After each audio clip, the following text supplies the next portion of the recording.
My next guest is Mr. Dan Talley. And if you say it with a Southern accent, it's cuter. So you say Dan Talley. And you can just like hold on to the tally. You have to draw that out just a little Just bit longer. draw it out. Not even draw it out. That's right. right. I told him, I said, my name's Lynn. He said, you might want to slow that down. My name's Lynn. There we go. There you go. There we go. I love Southern. I just love it. Kentucky? Tennessee. Nashville, Tennessee. Mm-hmm. And I met Dan today at a important event that I do every year, our Consumer Energy Solutions and Drug Free World team. Sponsors, we're one of the sponsors of this amazing this was the 7th annual Southeastern Region Drug Prevention Conference or Summit. And our good friend at Drug Free America Foundation, hats off to my very good friend and a friend of many, Amy Ronshausen is the executive director. And she has put this on for the 7th year. And her speakers get better every year. And I met Dan. He was one of the vendors, and we were as well. And I saw a representation of a group that I haven't seen in a while. And it really just made my heart warm. And that is the DARE program. Now, it's Drug Awareness Resistance Education. Yes, ma'am. Did I get it right? Absolutely. And that's like just pulling it. That's just pulling it out of memory, man. My kids did the DARE program in New Jersey as well as here in Florida. And what I loved about it is they always came home energized and excited, and they always loved Officer Bob or Officer John, wherever it was. And the rapport that the officer always had with the kids was a lovely thing. Now, I've never been trained on the program, but through the years and the way prevention has changed and different things and movements here and movements there. In my experience in being around, and I'm just going to talk about the elephant in the room, I would hear little murmurs about, the DARE program isn't there anymore and it's not there. And I never quite understood it. It sat there to me like a little mystery, but one that I wasn't happy about. And so when I saw you, I just got this little he's a DARE guy, and look at that big smile, and he's probably former law enforcement. Watch, and I'll talk to him, and so welcome, number one, and two, I'm really honored that here we are. We're just chatting up a storm on one of the breaks, and I go, "Do you want to be on the radio today?" And he's like, "Sure." So he drove. He's like a Tennessee guy. He's here for this conference, and on my ask, he came. So I am deeply honored. I've never had anything pulled together that quickly. So thank you for coming across the bridge. Thank you so much for the invitation, and thank you for the opportunity to be here and represent our organization.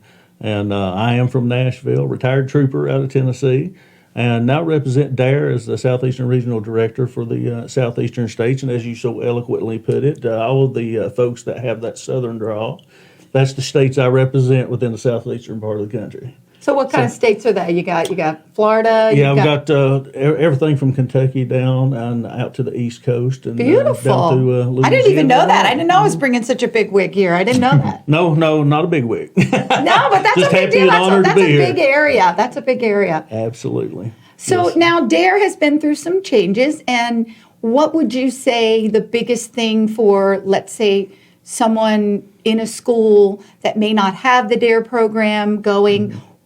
Because some people listen, I've got a few people that listen, and I'm on the board of directors of a school, and I don't think they have the DARE program there anymore, but I want to see you guys more and more out there. So what could we tell people? Absolutely. Get in touch with our local law enforcement executive about the DARE program, trying to get that instituted. It's a true partnership between law enforcement. It has been since 1983 when DARE originated.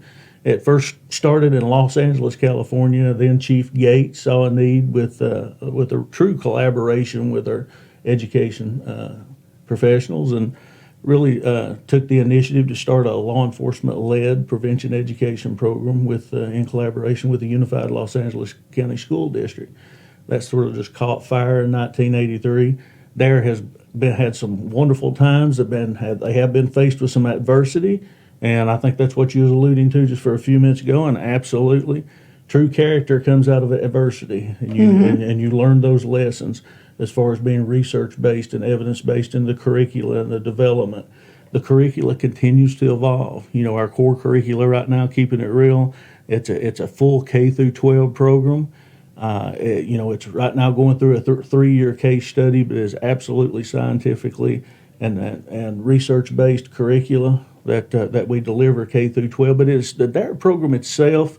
I'll get back to the history about it in just a few minutes. Is a whole lot more than just the curricula. I agree. It is about that officer going in and building that rapport with really our most valuable resource. That's our kids. That's our future. So, it humanizes the badge. It really puts a face behind there. I'm a 32-year law enforcement veteran. Had the opportunity to spend a career and see the negative impact of poor choices that are being made. You see it firsthand, daily. Absolutely. Now I'm blessed and have the opportunity to be involved with an organization like DARE that is truly filled with men and women of the law enforcement profession, our education profession, and our prevention science subject matter experts that actually come together in collaboration of putting this program together. But it also involves in a society today that really invites our law enforcement officers in to build that rapport, to build that public relations into the community. I've been on the executive side of the house of law enforcement, and you see that in lean budgetary times, things happen. The first things that we lose, unfortunately, is our community policing programs. Yeah. And we saw that a few years back during the recession, but now you're seeing a huge resurgence of the program today. Like we trained over 800 law enforcement officers nationally just last year in the United States in the DARE curricula, which is a very intense 2-week training program because it's important to have the right people in place. It is. And provide, no matter what the activity, Absolutely. And when you're entrusted, that's really the word, right? And Absolutely. you're entrusted with these beautiful, babies in some cases, but they're our future, and they're so needing of good character people to be around them, and so it's quite a task. Absolutely, and it's so important to have those men and women, and we are blessed to really have some really quality folks. And and it's not just about it is about teaching the curricula and teaching the programs, going in and teaching the enhancement programs, such as like the nation's facing the opioid over-the-counter prescription medication epidemic today, the bullying, the internet security, the safety. All of those things come down into making safe, healthy choices. That's right. It's a choice, and it's so important that the law enforcement officers get in there and not only teach it and preach it, but they model it. That's correct. It's got to be modeled, and I'll share a story with you, and I think I shared it with you earlier. This is a good one. I had the opportunity of representing DARE at a conference down in San Antonio, Texas.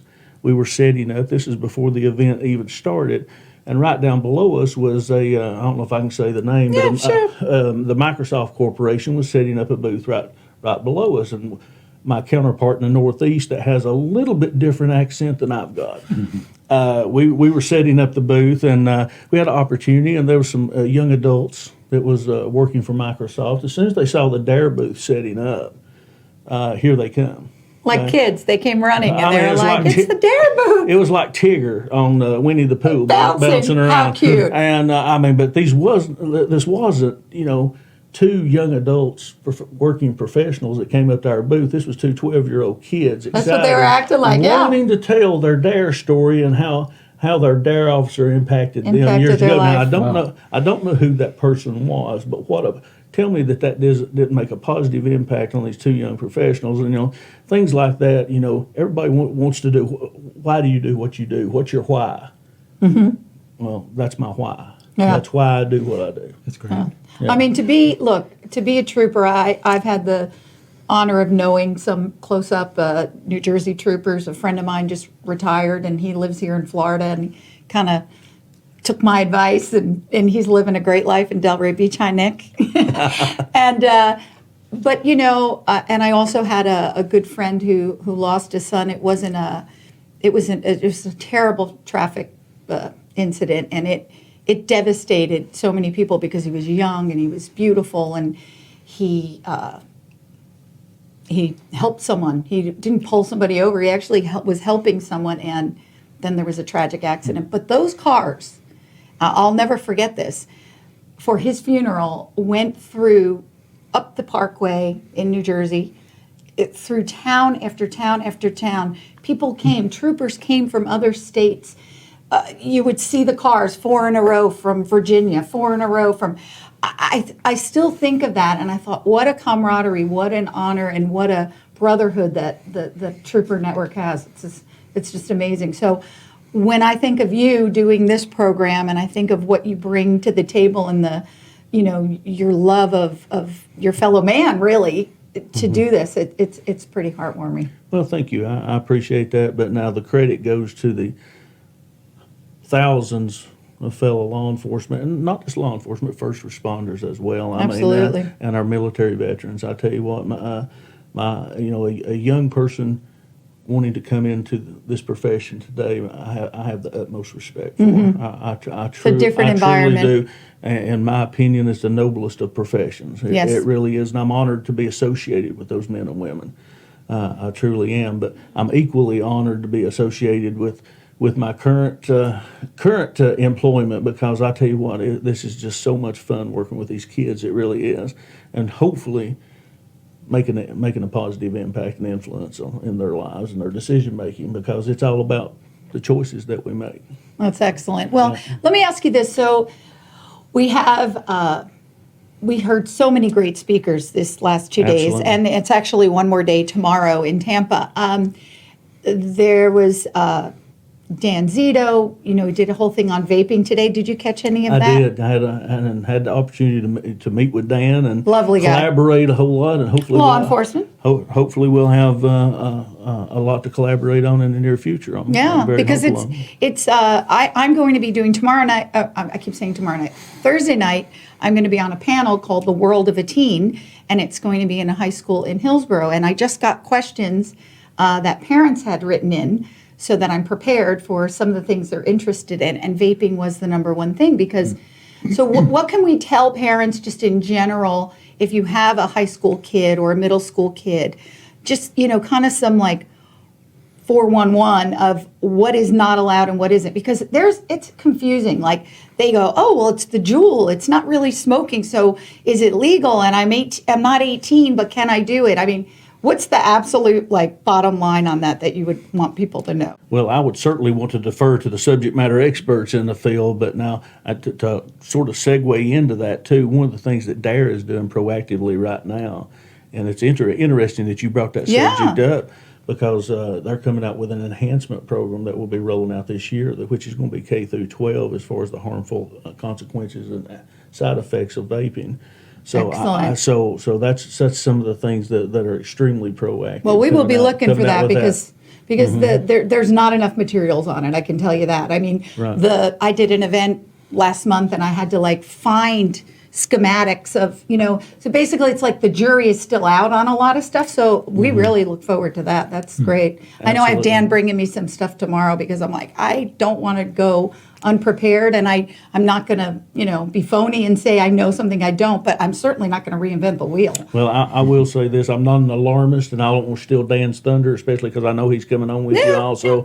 But now I will say this: that, the consequences of the vaping, you'll see it nationally. That's not something that's uniquely inherent to Central Florida or Middle Tennessee or the Southeast or the Northeast. I mean, it's nationwide, and it's truly going to cause some serious impact on it for health. Sure, I mean, they hear even It the really is. flavor. They don't even know. The kids don't even know what that is when it's heated. Also, the other thing is they're getting a lot of these delivery devices, for lack of a better word. They're pens. They're getting them from China. I mean, I'm not faulting China, but things that come with a little different regulation or no regulation.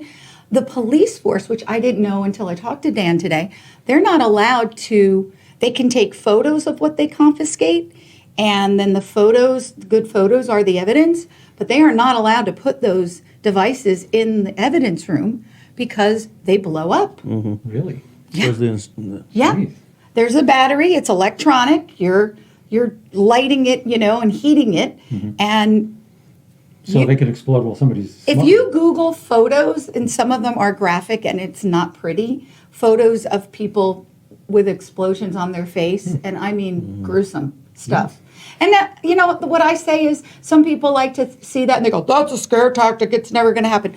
Okay, fine, but I also drive 7 days a week and I'm not getting in an accident, but S happens, right? I mean, so I'm sure the guy who said, I'm never going to get addicted to drugs thought that as well. I'm never going to live under the bridge, but he is, so anyway, that's what I say to that.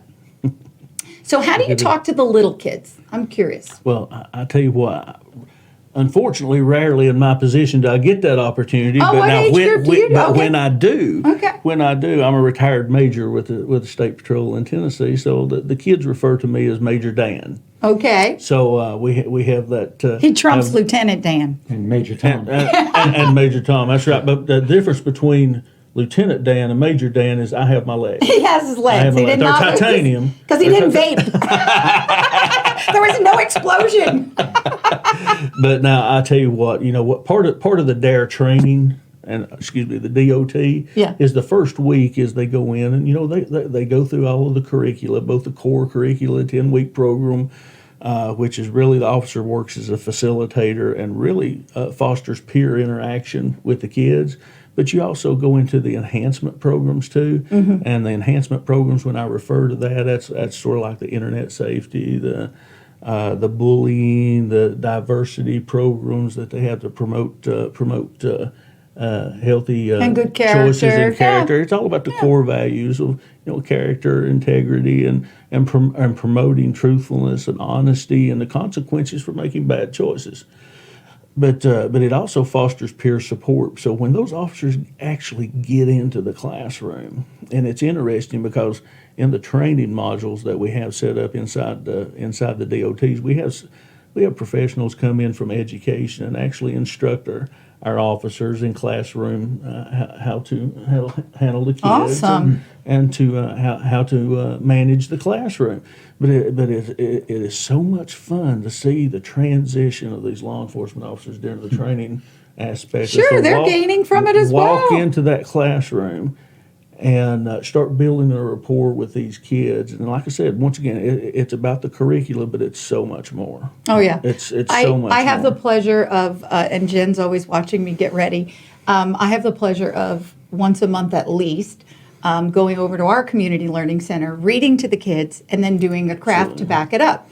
And it was just my origination. And again, I work for Superman Pat Clouden, and he lets me just kind of create and go. And I was like, Pat, there's nothing like reading to kids, and they're gonna love it, and it won't cost almost anything. And I go to Dollar Tree, and I've got the crafter brain, and if it's Valentine's Day, we're gonna make Valentines, but I'm gonna read a book about Valentines, and so I do that. And I got to tell you, I think I get more out of it than they do, and they love it. And I'm like on cloud nine all day. Miss Lynn, and so I get the Officer Bob comment, but it's like they welcome me with open arms as well.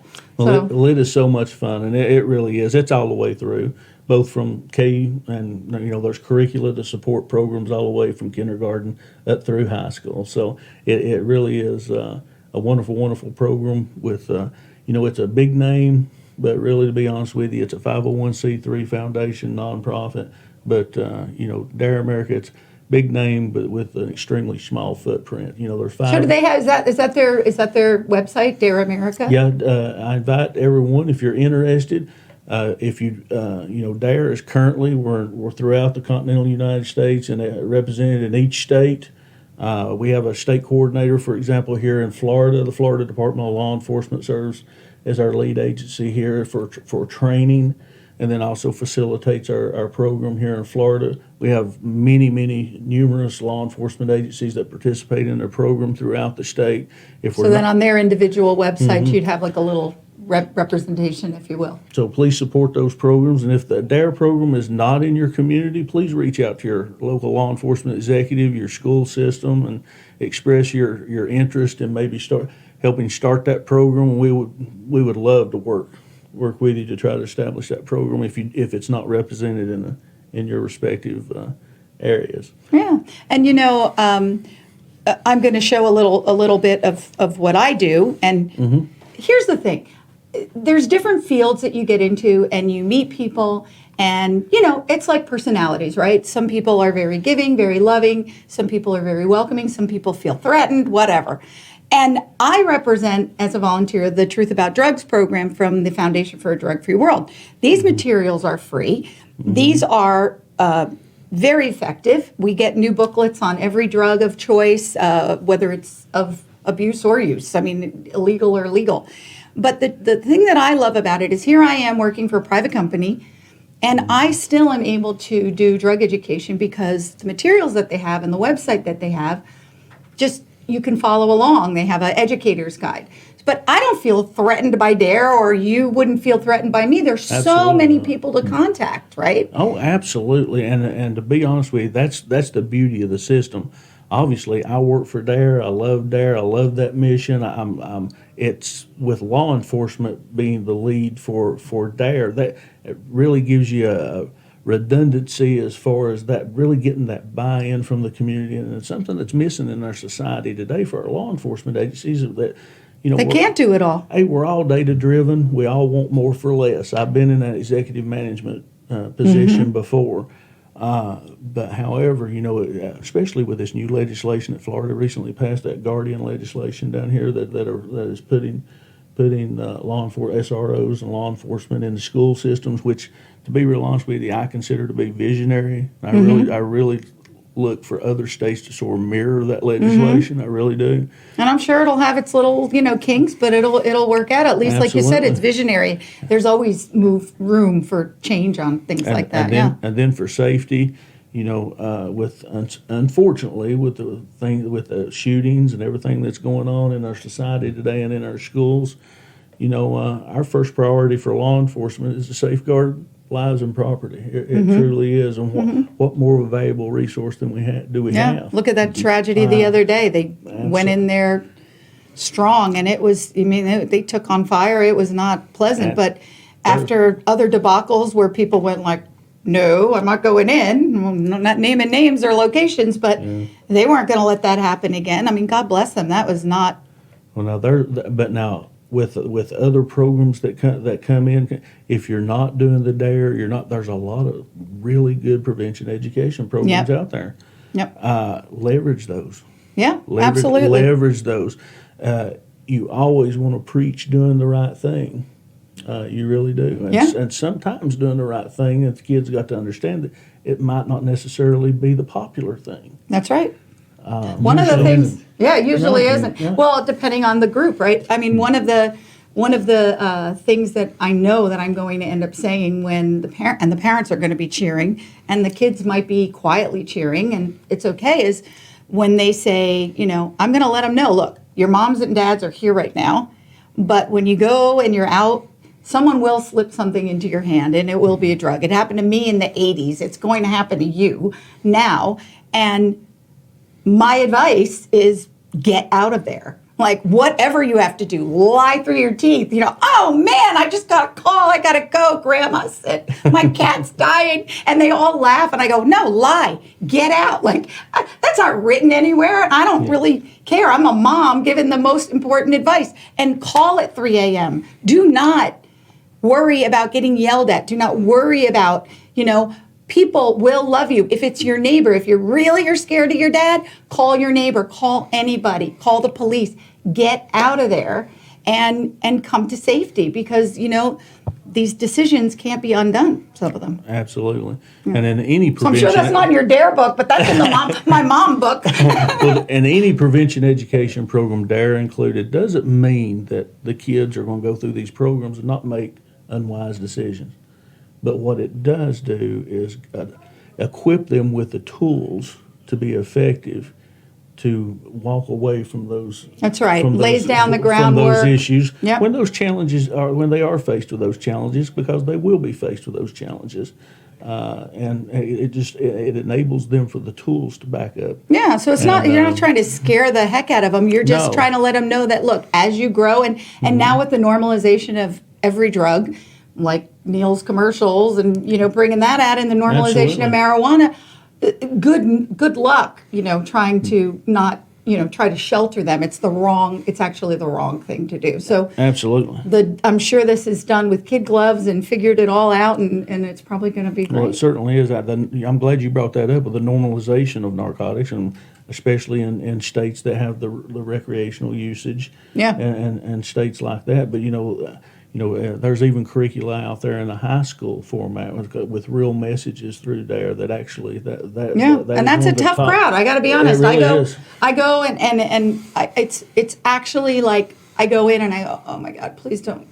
I don't even want to do the marijuana component with these 10th graders. It's just, Yes. the disrespect and the, and it's like, and it's not that there's anything wrong with the material, but I promise you, what I usually do with them is I just turn on this amazing video we have because it's riveting and it's not me talking at them. It's like, this was done and it was done really well. Just take a look at that. So sometimes they'll be there like, yeah, I'm not going to watch. And then they're like, whoa, so there's nothing like a professionally done thing. Well, thank you so much. We've got a really little bit of time, and I've got a couple of events to tell people about. Okay. Leave people with Thank the you. website or how they can reach out. Absolutely. Our website is www.dare.org. Feel free to go on there, research the curricula, the programs that we have. We'd certainly love to be in your community if we're not. Currently, like I said, throughout the United States and in over 50 different countries. The new DARE, we're here, we're strong, and we're here to try to make a difference and try to help your communities and support our most valuable resource, and that's our children. Absolutely. So thank you for the opportunity to be here, Lynn. I'm Thank you. thrilled. Thank you. So I've got 2 minutes, and I'm going to tell you at the Drug Free World Center, which is located at 41 North Fort Harrison in Clearwater, tomorrow night, Wednesday the 20th at 7 p.m., a complimentary event. Really nice refreshments will be served, and it's the truth about marijuana and road safety. We have an amazing guest speaker, Tom Winterstein. He is a retired New York State Trooper, and he will be teaching you the important safety and driving tips. What are the effects of marijuana on driving and how it is detected? And what is the actual legal limit for blood alcohol concentration? So I think it will be a wealth of knowledge for parents or teens or parents of teens or parents of anybody. Just come 7 p.m., 41 North Fort Harrison in downtown Clearwater at the Drug Free World Center. I have 1 minute left. I'm going to tell you about a Safe City project that we have been doing. I told you about it last week, and I'm fumbling through my papers like Sean Hannity does because I'm so cool. Last week, 179 booklets of The Way to Happiness, the 21 Precepts to Good Living, were distributed with half a dozen stores visited in the East Gateway neighborhood. A police officer who was in the neighborhood was briefed about the program, and he liked the story on the Colombian miracle, and he said that he could also pass out the booklets, and he took a bunch of them. We are trying to make the East Gateway neighborhood where my area is to help the police lower crime statistics. And this has been a proven way to do. And we've got a 500-man cleanup. We've got 10 seconds left. Please look on my website for that, and we want your help. Thank you, everyone. Talk of the Town. Be back on Tuesday next week. And tune in and share this post. Bye-bye.